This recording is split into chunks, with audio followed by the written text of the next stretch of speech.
Thank you all for joining us on Facebook, Twitter, and YouTube today. My name is Erasma Veras Montecholo, and my pronouns are she, her, ella, and I am your host for Powering Up with Power of Two, in which we engage with community leaders, residents, and advocates to talk about the pressing issues affecting families and children in New York City, and the very steps that we can each take as individuals and as a collective to ensure the health and well-being of our communities. A couple of reminders before we begin. We will make this video accessible in Spanish, and also closed captioning is available for those differently abled. We also encourage you to share your questions with us in the chat. As you all know, we at Power of Two partner with families to help tap into responsive parenting as a way to heal from intergenerational trauma, to create healthier trajectories for children, build upon our community's foundation of resilience, and harness the collective power of the community to dismantle systems of oppression. And today's conversation relates to our community's long and troubled history with law enforcement. Specifically, we are going to discuss a movement that has had a contentious reception here in New York and across the nation: defund the police. There are a lot of myths and false narratives associated with the movement that we will spend some time debunking today. One in particular is that the defund the police movement was started by young, white, affluent people. Let me be clear in this moment, that is false. The defunding the police movement is deeply rooted in Black people's long history of organizing toward the abolition of prisons, jails, and policing in the United States. W.E.B. Du Bois wrote about it in 1935 in his book, Black Reconstruction in America. And in the 60s, Black abolition feminists like Angela Davis and Ruth Wilson Gilmore advocated for it, calling for a movement that offers a political vision and a strategy for ending the prison industrial complex and creating lasting alternatives to punishment and imprisonment. Some of you watching may ask, why is Power of Two engaging in this conversation? So let me answer the question simply for you. The combination of policing and systemic racism significantly impacts the health of people of color, especially Black people and our children. The very community that we as an organization are committed to partnering with and help heal from intergenerational trauma. Police use of force is the 6th leading cause of death for Black men, who are 2.5 times more likely to be killed by police than white men. Policing is also part of the prison industrial complex, which has led to the crisis of mass incarceration. Parental incarceration is one of the most common adverse childhood experiences for children of color. Children of incarcerated parents face food insecurity, trouble with school, have an increased risk of homelessness, and experience greater impacts on their mental health later in life than any other adverse childhood experience. So it behooves us to engage in these conversations as a way to inform our communities so that we can collectively heal, create change, and build healthier systems for ourselves and for our children. Two people that are actively involved in this movement are Keli Young, Civil Rights Campaign Coordinator at Voices of Community Activists and Leaders, or Vocal New York, and Jawanza James Williams, Director of Organizing also at Vocal New York. Keli's pronouns are she, her, and hers. Keli is a Black Christian lawyer, community organizer, and Brooklyn native working towards Black liberation. After graduating from NYU Law, she worked in local and national criminal justice policy for 5 years. Keli is committed to living out her faith and advocating for actual justice. Jawanza, his pronouns, he, him, he is a Black radical queer, abolitionist, and socialist. He is currently the Director of Organizing at Vocal New York. He is also a member of the Democratic Socialists of America and founding member of its Afro-Socialist and Socialists of Color Caucus. Keli and Jawanza, thank you both for joining us today. Thank you for having us. Yes, absolutely. Thank you so much, Erasma, and thank you to Power of Two and to everybody that's here having this conversation with us. Thank you. So to get us started, what I would like for us to do is, I want to ask you first, what is your personal connection to this work? Keli, I'll start with you. Thank you. And thank you for the overview you gave. I'm like, those are all my talking points. So like you mentioned, I'm a Brooklyn native. I was born and raised in Brownsville, Brooklyn, which is an area that is historically over-policed and under-resourced, but home to amazing people who I saw be criminalized day in and day out. Every male in my life has been stopped by police. And so from a very young age, I saw how the system, this carceral system, was designed to harm people who look like me, families that look like mine, communities that look like mine. And it made me angry, and it made me, want to fight against it, really. And as you mentioned in my intro, I want to be free. And I can't be free until my people are free. And that can't happen while we have oppressive regimes like policing in this country. And so at the end of the day, I just want us all to be liberated. Thank you, Kelly. From one Brownsville native to another, I hear you. I'm with you. Jawanza, what about you? Yeah, I think very similar. I think Black and brown folks across the world, really, but also in particular across the United States, as Reverend Earl Fisher from this church, Abyssinian Baptist Church in the South, in Memphis, Tennessee, would say these yet to be united racist classes, United States. Mm-hmm. But I originally come from Beaumont, Texas, which is like 80 miles southeast of Houston, right on the border of Louisiana and the Gulf of Mexico.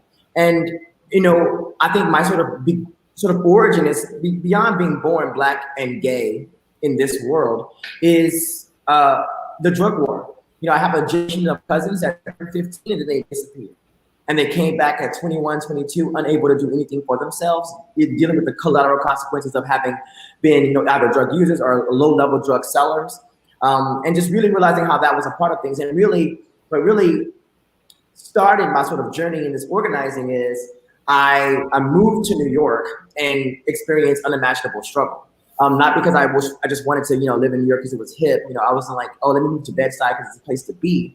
I came to New York in a time of crisis in my life. And while I was here, I experienced homelessness. And in the shelter, what I learned was that everybody in the shelter was Black and brown. Mm. And I started to realize that the same stuff that led to the police slaughtering, killing, maiming, harming Black and brown people were the same kind of parts, the same kind of culture, the same kind of practices that led to a homelessness crisis that disproportionately impacted Black and brown people that rivals that of the Great Depression. And then I was like, oh, this is some racist stuff. I need to do something about it. And it just so happened that I learned about organizing at the same time. So that's sort of this thing. And to Kelly's point, I'm interested in being free and self-determined. And I understand that what that looks like is probably something we've never seen before. Yes, no, thank you for sharing all of that. I really appreciate it. It's interesting, not everybody recognizes how all of these systems are interconnected, right? And how they're based on racist ideals. And I have lots of questions related to that, but one of the first questions that would help us frame this conversation is, can y'all just straight up tell us, what does it mean to defund the police? We know, right, based on my opening remarks, that the idea of defunding the police, it isn't new, right? And then there's this misconception that it is. But so I want us to talk about, what does it really mean to defund, and where does this misconception of its origins, where does it stem from? Yeah, so I think even framing it as a misconception kind of takes away the fact that it is intentional what is happening. Even when you say, there are folks in leadership saying that this is a white-led movement by white gentrifiers, it is an attempt to undermine the work of Black people. And it's not just false, it is erasure of Black culture. Ever since Africans were kidnapped and brought to this country, we've been fighting for liberation, and the defund movement is just an extension of that.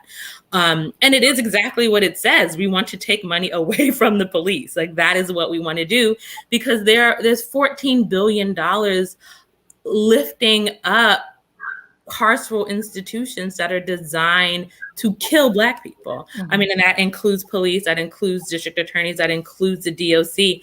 And the defund movement recognizes, one, the harm that those institutions cause to Black and brown and poor people. And it says, one, we want to stop that harm. And two, we want to take that money and actually put it to good use, actually put it into communities and into services and structures that actually, will solve the root causes of these behaviors that are being criminalized. And so those root causes are, housing instability, food instability, job instability, lack of access to healthcare and resources, the things that will stop what we call crimes. And we are seeing a refusal to really grapple with the reality of this country, which is that it is deeply rooted in racism, and that is how policing is manifested today. And the defund movement really, and I think that is why we're seeing such pushback to it, because it is a direct attack on white supremacy, and it is saying that in order for us to solve the things that we are calling crimes and to solve the ills that we're seeing in our communities, we have to solve these problems. And it is things that we have not been committed to solving. It's not difficult to say, if someone is homeless, to solve that, they need a home. If someone is experiencing mental health crises, to solve that, they need access to healthcare. If they're, a crisis of drug overdosing, to solve that, we need access to healthcare, we need education, we need access to clean and safe environments in order to use those drugs. And these are solutions, and that is not something our government has been oriented around providing. And that is, I think, I would argue, what a lot of what the defund movement is calling for. Thank you, Keli. Yes, Jawanza. The only thing I would add, because I 100% agree with Keli, and you sort of named this in the beginning, Erasmus, like this is not a new fight. Perhaps it's a renewed sort of language, renewed sort of imagery, I think ultimately connected to the Movement for Black Lives, a coalition of 200 plus Black-led organizations fighting for a liberation of Black people across the United States and across the world. So that the sort of image, the yellow letters of defund the police that we saw painted across the country last year, where I do want to remind people that 24 to 26 million people marched in the streets last year under one solemn banner, which was to defund the police, in the name of affirming and honoring the validity and the sanctity of Black life. So that means more people marched in the streets last year at any point in American history for political purposes. That and for this, the defund fight is essentially a sort of highest form of democratic powers, democratic expression of our freedoms, of our right to determine how we will be governed, what institutions exist, and which institutions should be augmented, and if not, totally abolished. So defund, though the call itself is not to abolish policing as we understand it today, though I would argue that defund is on a track to get us towards building the kind of society, the kind of government, the kinds of institutions, and ultimately the kind of culture where we're all actually genuinely safe, so that we can remove cops and prisons totally from our society. And defund is really a vehicle for us to really begin to diagnose what is actually happening to us. Because a lot of times the things that the police are called to deal with, as Keli was noting, like homelessness, unmet mental health needs, quality of life issues, really poverty, responding to what it means to be Black, in this society, to be living in the conditions that are the direct result of economic and racial social exploitation for hundreds of years. It looks all kinds of ways. It creates all kinds of conditions. And defund is like really trying to address that and deal with this sort of paradigm shift in how we determine, how we define, and how we maintain safety, not just for white property people with money, but for all of us, by centering the most vulnerable of us, who happen to be Black and brown and poor, trans.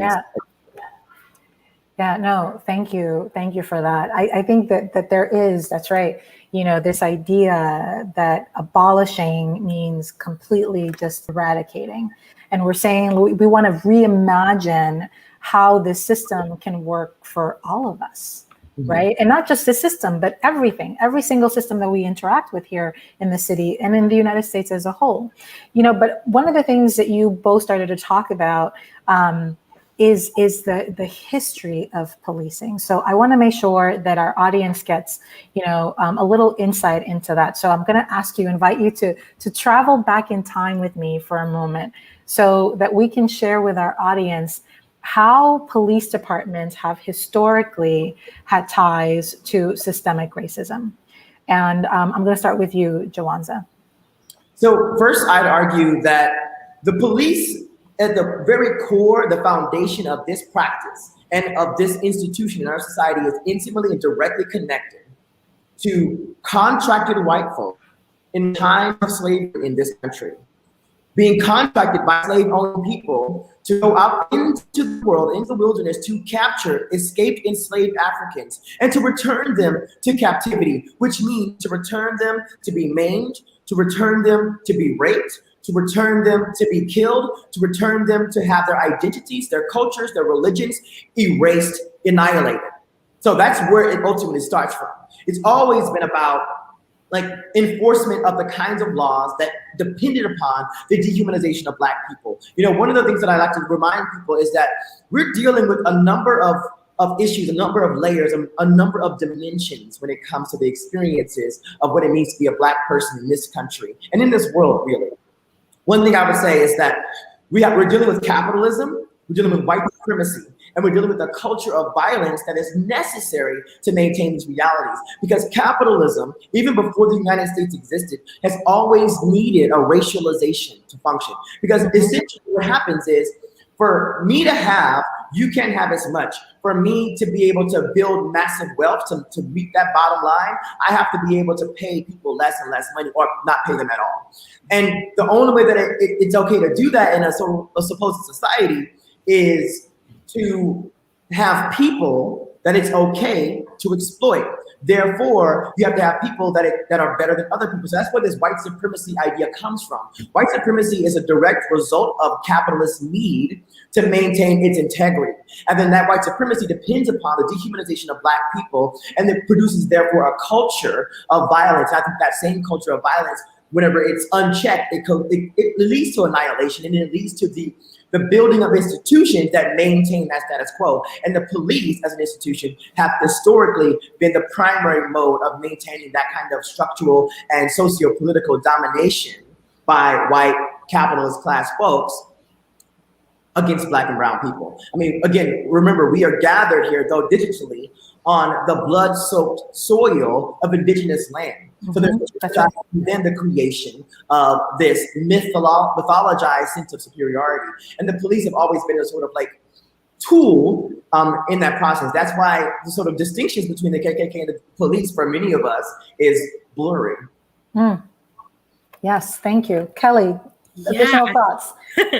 Just building on that, I think the police, and another thing when we talk about defunding the police, is not just about police, it's about all carceral institutions, and they function to legitimize racial terror. And I think we saw that with moving lynchings from the courthouse lawn to inside of the courtroom, inside of the courthouse. So, after slavery was ended, white folks were upset and just lynching Black people. And it was happening at alarming rates. And with the emergence of media, it became more evident. And so you had white leaders with the thought, yes, we still want to keep and control and regulate Black people, but we have to do it in a legitimate way. And it was said, okay, we're going to stop lynching Black people outside. And that kind of created what now continues to be our death penalty. And so it was just it legitimized racial terror. And you can see those lines. It's the same people that did it. And that is why, that blurry line, which I don't even know is a line, between the KKK and the police, it really is just a way to keep that, that systemic terror perpetuating in a way where we can say now, oh, well, it's the law now. You broke the law. But what happened was okay, Black people were emancipated, and then it is said, slavery is ended except as punishment for a crime. But then we went ahead and created all of these crimes in which to criminalize Black people. And so, and you see it time and again. And I think that's a part of the frustration where folks are not willing to grapple with the fact that all of this is by design. And so, which is why, calls for reforming police and reforming all of these institutions, to folks who actually understand the history of it rings so hollow, because it is doing exactly what it was designed to do, which is to terrorize and destroy and control Black, brown, and poor communities. Thank you, Keli. One of the things that I heard you say when we talk about crime and violence and the definition of crime, can we spend a little time talking about that? What is the difference between, let's say, between harm and crime? And what is, how would you define violence, right?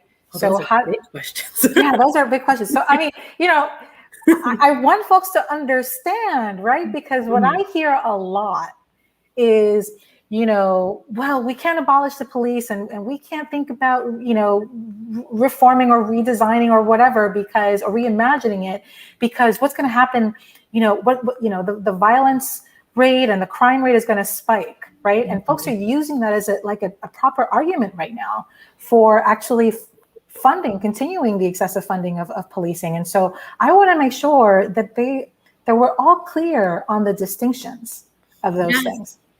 So, I mean, I think at its core, when we say, well, what about crime? Crime is a legal designation on certain activities. And we can decide, as we're seeing now, it's like a couple months ago, having a certain amount of marijuana was a crime. And it's like not the case today.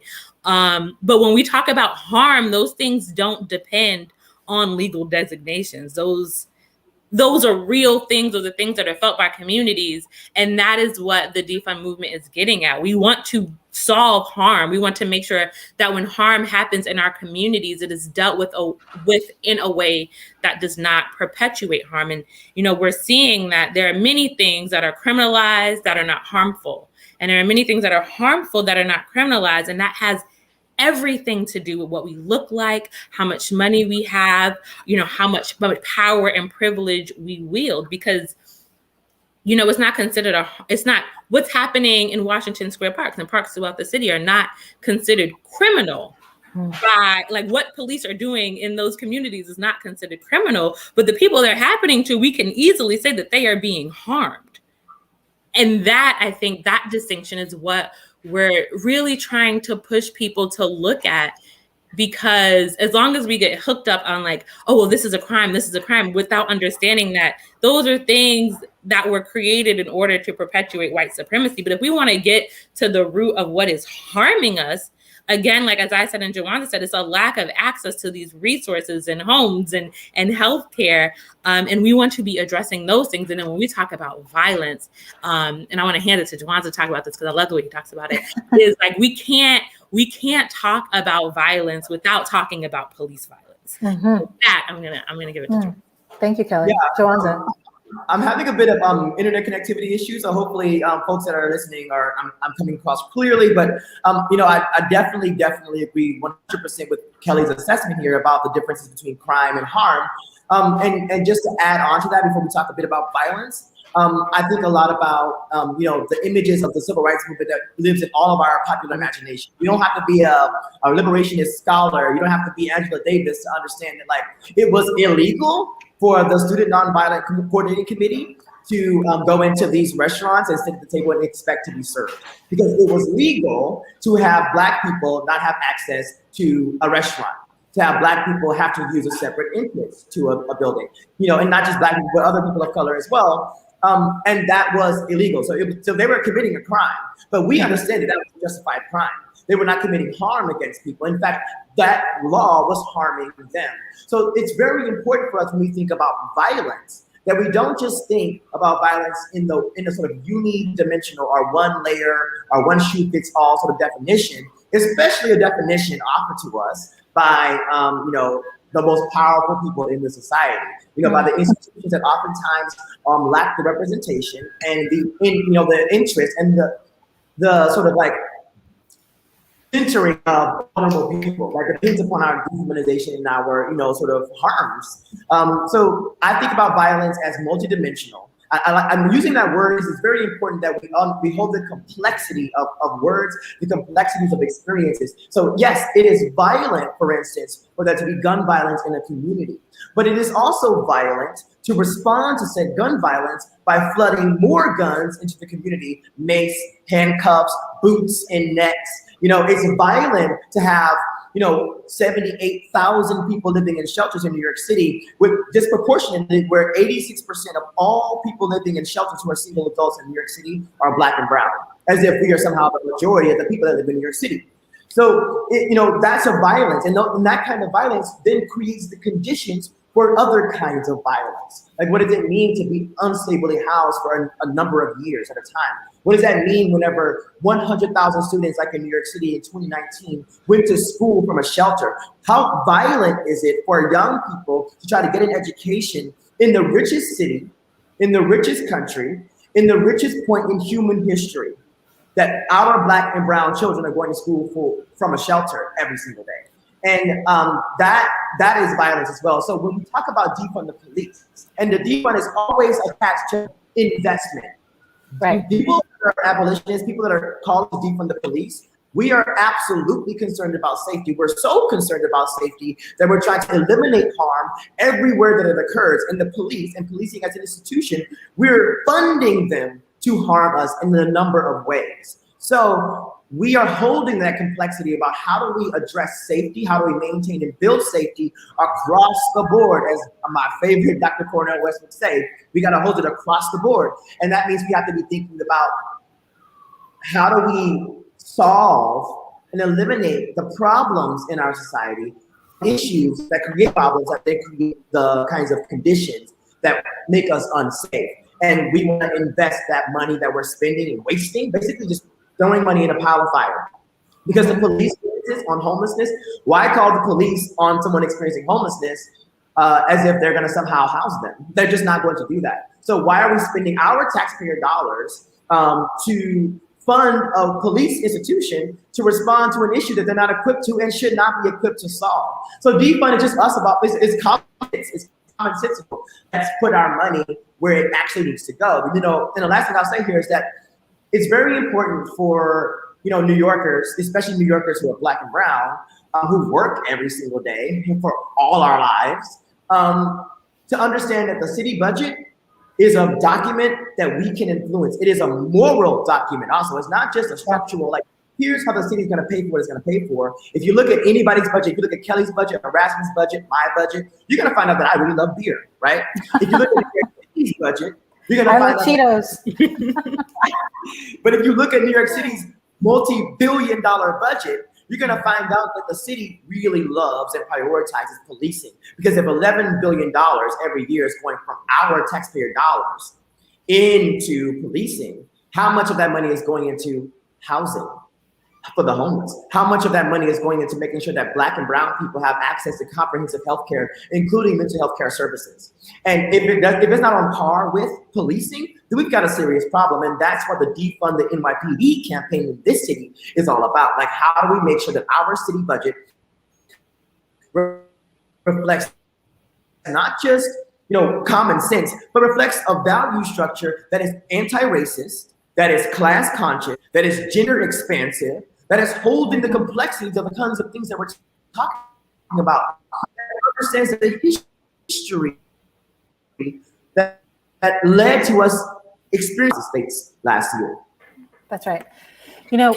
Sorry. Oh, well, go ahead. I want to ask a question, a follow-up question, but go ahead. Yeah, I just wanted to also note, like, even when we're not talking about police violence, this distinction between like violent crime and nonviolent crime, ignores the fact that, on any given day, it's the same people with the same unmet needs that are doing these acts.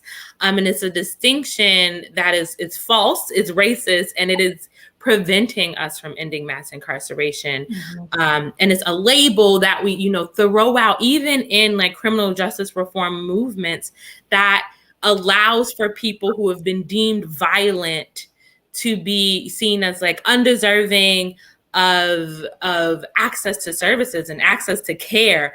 And it's arbitrary, and it causes harm. And that's another thing, like the labeling someone as violent literally boxes them out from the transformative justice that we want to see done, and it causes them further harm. And so I just wanted to flag that as well. Yes, thank you, Keli. One of the things that I've been really curious about is that, a lot of current elected officials and those that are currently running for office, I hear them say, well, we have enough money. We can do both. We can keep police and continue to fund the police in the way that we're doing, and we can support, all of these services that y'all want and the community says they want. How do you respond? To me, it's like, you just don't get it, right? But how do you respond to that? To that thinking that, okay, we're just going to keep status quo, and then just do this other thing. So I'll start with Keli, and then,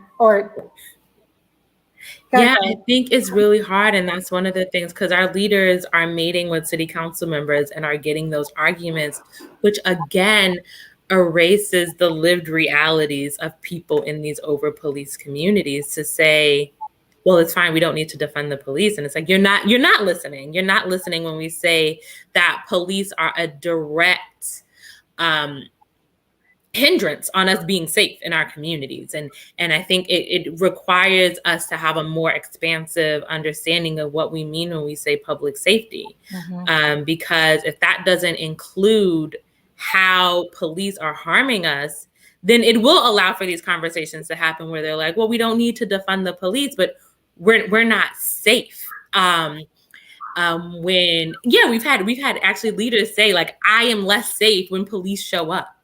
And I think there is, if we want to be generous, maybe it's a lack of understanding or a willful ignorance, but I think people understand the harm that police are causing to these communities and lack the political will to do anything about it. And it is really frustrating. And it is, like, in those calls that we're having with city council members, it is incredibly disrespectful to our leaders and our members to say, it's fine, there's enough money to go around, as if money can erase how, communities have been devastated, can erase the harms, the generational harms that mass incarceration is causing and will continue to cause in these communities, to say, well, we have the money, we don't need to stop this harmful policing. And it's hard. It's a hard thing to navigate. But again, I think it goes back to naming the harm and reorienting people to look at the harm that is being caused and saying, like, unless you're willing to solve the problem, you are a part of it. That's right. No, thank you, Keli. We're just getting a question here in from Vernell. He wants to know, can we talk about the root causes of crime in our neighborhood?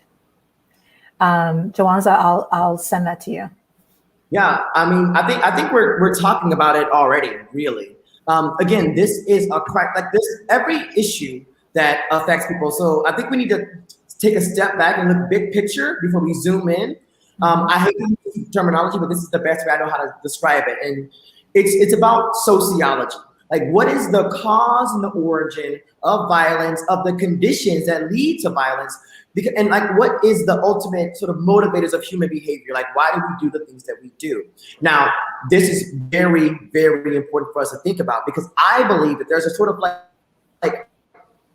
spectrum of like people's understanding of what is the cause of bad behavior, of violence in our society. And for many people, this culture is an anti-Black culture that we're living in, that we're living through. And it depends on the idea, again, of the dehumanization, of the dehumanized idea, the mythologized character of Black, brown people, immigrants, trans people, queer people, poor people. There's like this caricature that lives in people's imagination. And if we are trying to solve the problems of our society that are not rooted in reality, but are rooted in the fundamentally problematic framework of a reality that believes that white people are better than black people, that rich people are better than poor people, that Americans are better than anybody else. Like if we're operating from that perspective, it's very difficult for us to make a sound analysis so that we can determine what's going on. And that's number one.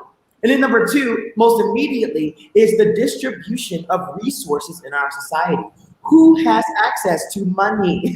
Who has access to healthcare? That's right. Who has access to educational institutions that don't just propagate the same kind of problematic ideology I was saying before, but propagates a legitimate analysis rooted in reality, facts-based reality, evidence-based realities. So I think that the root causes of most crime in our neighborhoods, I would argue, is a lack of access to stable housing, lack of access to good, meaningful paying jobs. It's a lack of respect in the wider society about who we are and what our lives are. There's just so many things that we're dealing with. I can't think of the doctor's name right now, and I hope one of you know her name. She talks a lot about post-traumatic slave syndrome. It's this idea about the sort of legacies of the dehumanization that Black and brown people have experienced for hundreds of years in this country and how it lives with us today. Toni Morrison, the author of Beloved and many amazing books, she writes a lot about the importance of memory and not forgetting what happened before. There's this push right now, to eliminate critical race theory from any kind of analysis in schools. There's this push for Black and brown people to just get over what happened, as if somehow what happened yesterday does not affect us today. So I think that, this denial of our experience and our histories, and also the denial of our actual demands, as Keli was naming before, and the Dr. Joy DeGrasse. That's right. And I think also people are traumatized. Point blank period. Right. We're traumatized.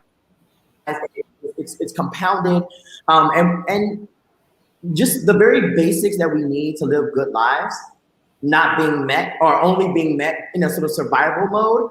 It creates the conditions. And when I say the conditions, I keep saying that. What I mean is like the circumstances of where we find ourselves. If you're homeless or housing insecure, or if you're couch surfing, or if you can't go back to NYCHA because of permanent exclusion because you got arrested for some dumb reason, and now you can't go back to your stable public housing with your family, otherwise they all get kicked out. These kinds of laws, these kinds of policies create the conditions where this person is now on the streets. And now they don't have a job because they have the collateral consequences of a conviction. And now they have to sell drugs because that's the only way they're going to be able to economically sustain themselves. And then that creates the context of conflict between I'm selling drugs over here, you're selling drugs over here. So now we have this turf dispute, right? Whenever the real cause was not that these folks just wanted to sell drugs. The real cause was that they didn't have stable economic opportunities. They didn't have stable housing. And then now they have to respond with the conditions that they're surrounded by. So when we say defund the police and invest in our communities, what we mean is invest in the situations, the institutions, in the services, in the sort of infrastructure that is going to prevent the creation of the conditions that oftentimes leads to violence or crime in our community. And one more thing I want to say before we move on, Erasma, is that this idea about crime and about legality, remember, as Keli noted, crime is a legal term. Mm-hmm. If a vast majority of your society is committing a crime, then perhaps it's a bad law for your society. So if everybody wants to smoke marijuana and everybody keeps violating that law, then we should legalize the usage of marijuana. So there's a lot of crimes that exist that should not be crimes at all. So we've got to be able to distinguish the difference, as you were saying before, the difference between harm and crime, and understand how crime or how the legality or illegality of behavior or a practice may be rooted in the maintenance of the same status quo I was saying before that is necessary for the preservation of capitalism, which namely means the preservation of a white supremacist culture and framework of reality that is antithetical to human life, in my opinion. Yeah, no, thank you. I'm so glad you made this point, because, one of the things that we do as part of our work is really, help families see that, the choices that you made them based on the system in which you're operating, right? So if the system in which you're operating and navigating in doesn't give you access, doesn't give you information, doesn't give you like proper choices, then you're going to make a choice that maybe wasn't the best one for you and your family. So let's separate this, personal responsibility ideal to let's look at how these racist systems are operating that, limit your ability to thrive, limit your ability to excel, limit your ability to be able to, move up the socioeconomic rung, right? Like, let's talk about those things. And one of the things that has been particularly striking to me is the drug war, right? I mean, it's something that has affected my family personally, friends and their families. And what I've noticed, right? And we can talk about Ronald Reagan and what he did, and we can talk about Clinton and what he did. We can talk about Charlie Rangel. He was a community favorite, and what he did, right? And what all these people perpetuated. And here we are now with what's happening in the South, and it's happening to white people, and how all of a sudden the conversation about, drugs is shifting to a gentler conversation about, drugs. And I want to make sure that we have an opportunity to talk about the role that the media plays in all of this, right? In setting up the defund the police as a new movement, as an ill-informed movement, as a movement that is not paying attention to the spike in violence, right? That is kind of like removed from the reality of what's happening in community, and also the way that they're shifting the narrative about drugs and its impact on white people, right? And not really paying attention to the impact, the direct negative impact that it has had on communities of color and the mass incarceration that it has led to. So can you all speak to that, the mythology of all of this and these false narratives and how they were created and how they're actually impacting us in this moment? So Keli, I'll turn to you first. Yeah, and I'll just say quickly, we talk about the media, those are also carceral institutions. We always have to be thinking about what is, like, who has a vested interest in the perpetuation of white supremacy, and the sensationalism of what we call crime, in driving these. And I think the media and in these organizations that were also founded by white men who were interested in the perpetuation of their supremacy. And we see it every day. I think growing up, it was like a game. It was like you knew who committed a crime based off of whether or not their name was said. You knew who, like, whether or not the person who committed the crime was a Black or white, depending on if you saw someone's name or not. If someone was labeled as a child or an adult when they were 17, say. And I think it is something that has become so ingrained and so taken for granted that we are not critical with how we consume media. Because even with, and I was recently on a panel, and people do this all the time where they'll say, like, the George Floyd trial or the George Floyd conviction, and it's like George Floyd was the victim, and it's like it's so knee jerk, and you don't even think about the ways in which media is framed in a way to even when we are the ones being killed, we are the ones on trial. And I think that absolutely happens with, how, like, the drug, I don't even, like, the drug war, even that framing. And I think, and I am like a nerd about, like, linguistics and rhetoric and how we talk about these things. It's not a war. Like, there's no war on drugs. Drugs are inanimate objects. This was a war on Black people and poor people. And framing it as a war has allowed it to, what is winning? What does winning this war look like? If we're gonna, like, it's desecration of Black communities, and it's winning, and it's like, and it's terrible. And I think it's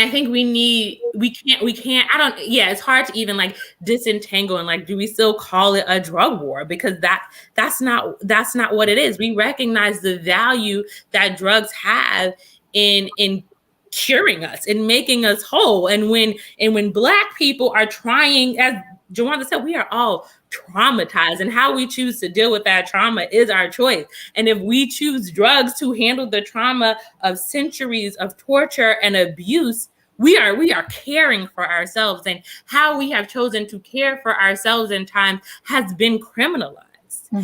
How white people have chosen to care for themselves in times of their distress has been medicalized.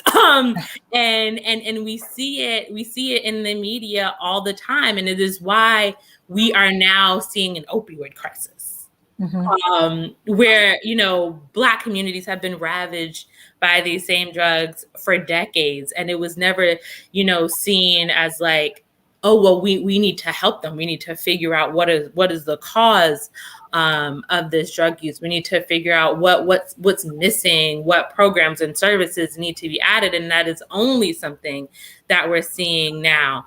And the media plays a huge role in that, but the media is an extension of all of these carceral institutions, and we need to see that when we talk about defunding the police or any kind of justice reform. Yeah, no, I mean, I agree. I think that the acute injustices of drug control efforts around the world, I mean, cannot be overstated, right? So not just even here, but just around the world. And in the United Nations, I believe, like in 2019, UN experts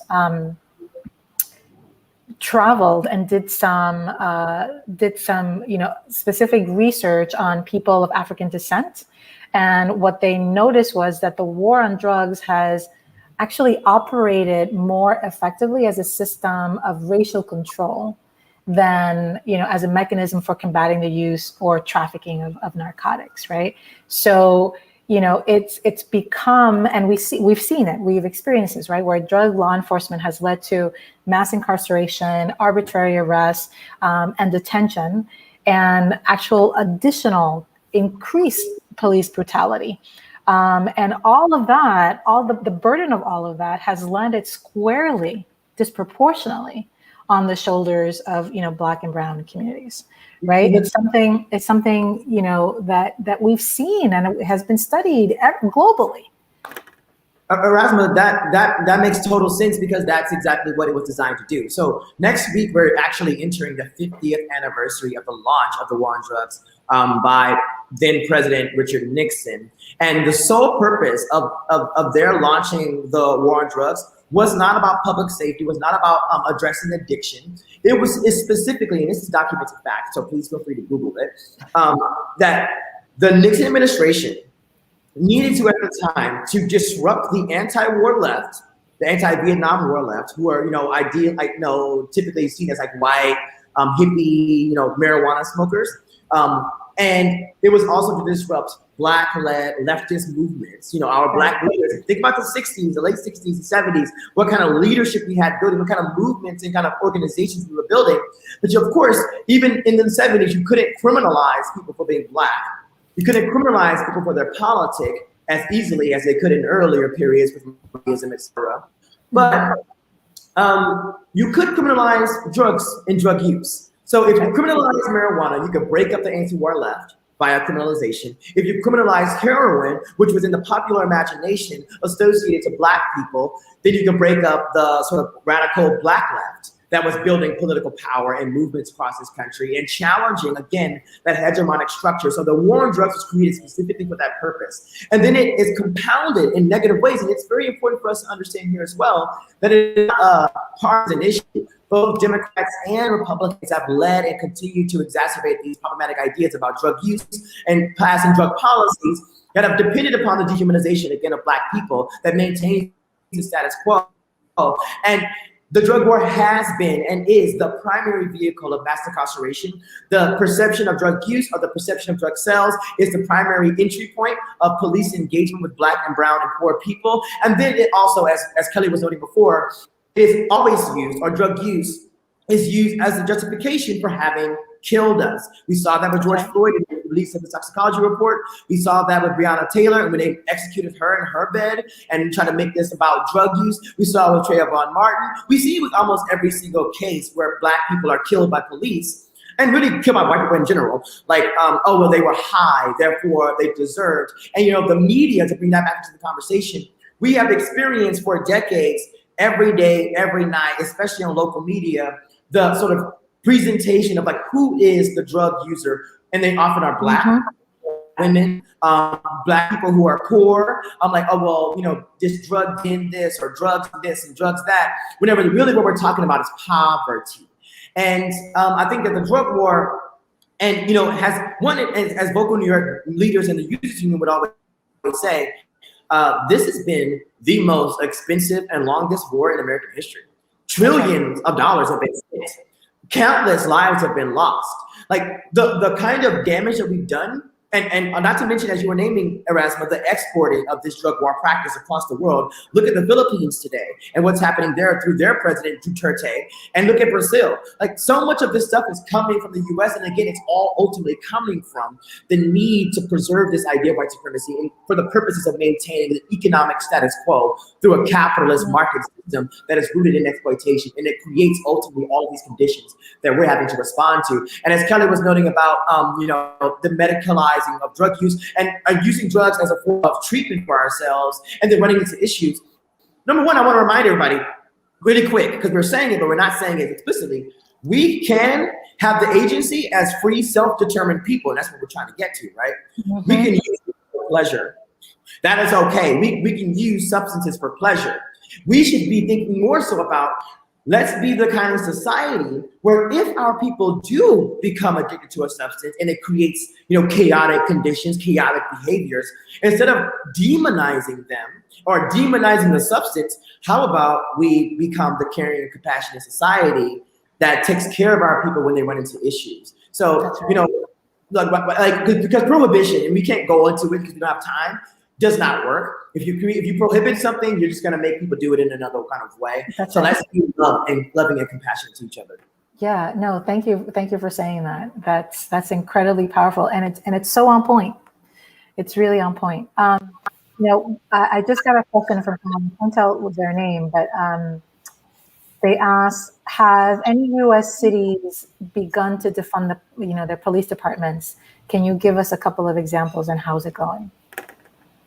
So, Keli, any examples of other cities that have a history of the defund the police practice, and how have they reinvested in particular services, or have you seen the movement have some real traction in certain cities right now?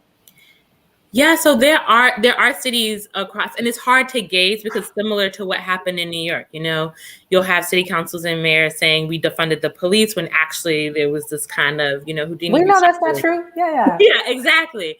But I think we see it in like Baltimore and Philly and San Francisco. There's a lot of places, but I think what we've also seen in those places are folks making the arguments that like, well, now there's this like crazy rise in crime and like drugs and guns. It's like everything is going crazy. And that's not denying that there has been an increase in harm in our communities.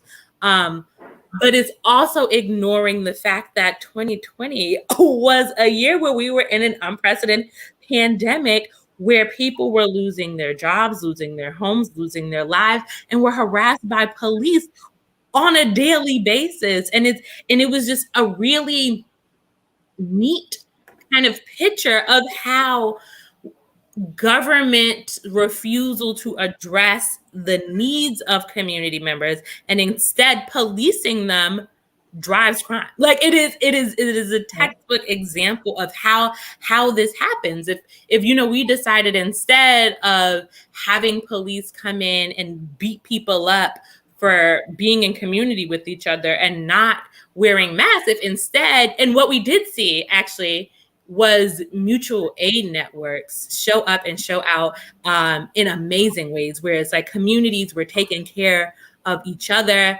and like within communities and even outside of their own communities. And that, I think, is emblematic of what we're talking about when we say defund the police. So yes, across the country, there are cities that are doing it, not in the extent, I don't think we've seen anything where it's like police departments were defunded by like billions of dollars. We have not seen that. We have seen some cities who are, moving towards non-police responses for mental health crises and drug use and homelessness, which is really hopeful. And even in New York, there's a bill called Daniel's Law that is pushing for the same kind of legislation, where we were like completely removing police encounters and instead replacing them with our peers and having it be led by people who have been directly impacted by homelessness and drug use and exposure to criminal legal system and mental health issues. And I think I'm really hopeful about that. Okay, wonderful. We have a few minutes, and I want to make sure that you each have an opportunity to basically, speak directly to our audience. And, in this moment, right, as we conclude the conversation, what would you want our audience to walk away with? What would you encourage those listening to do as part of the movement and as part of this moment? I'll start with Jawanza. Yeah. I deeply understand the insecurity and the fear around, like, well, if we do take away police, like there's real violence that we have to respond to. And this idea that it's impossible is a misunderstanding of unimaginable proportion, especially for Black people, because we've always had to depend on our radical imagination, our ability to see something that is not visibly possible. The idea of being able to have the faith of a mustard seed to move a mountain. We've always leaned on that. And could you imagine if abolitionists, traditional abolitionists, or the abolitionists of slavery, whenever Harriet Tubman would come to the room or come to the space and say, hey, we can be free, we can abolish slavery, follow me this way.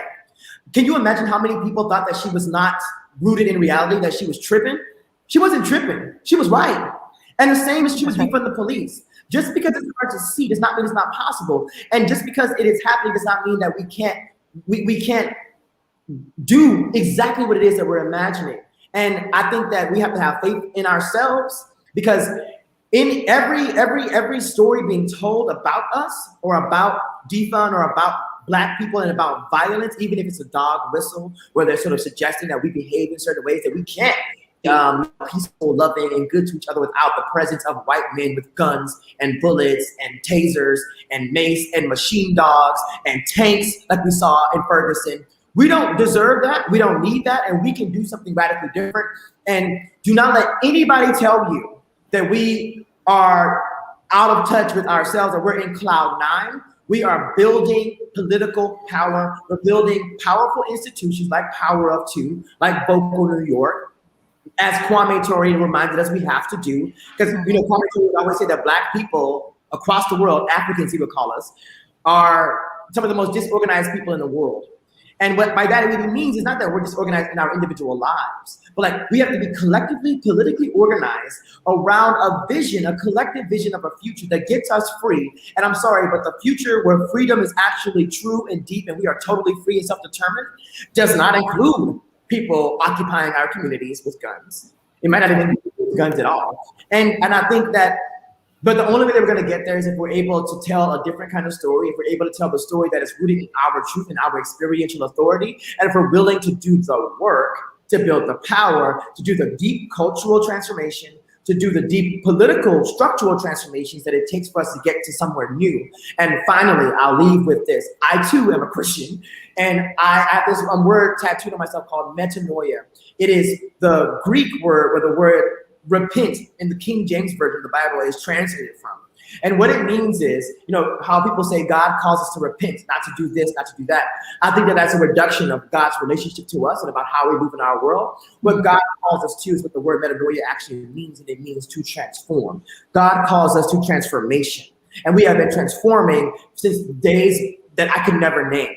And we are standing on the shoulders of ancestors. We are called to transform this world and to transform ourselves. And I believe that we're called and promised it, so it will happen. It's a matter of if we're going to go there kicking and screaming, or if we're going to go there determined and oriented towards building out what my Reverend Jackie Lewis of Middle Collegiate Church in the Lower East Side would say, the kingdom of God. And in the kingdom of God, there is no homelessness, there are no jails, there are no police, there is no violence, there is no gender-based violence, there is no economic exploitation, and we don't have to wait for a cloud to come down for us to hop on and get that. We can build it right now. In fact, we're called to do that right now. And that's the work that I'm doing, and I'm going to continue to do that. And I hope that all of us can do this together. And you can always join us at Vocal New York to step in that direction.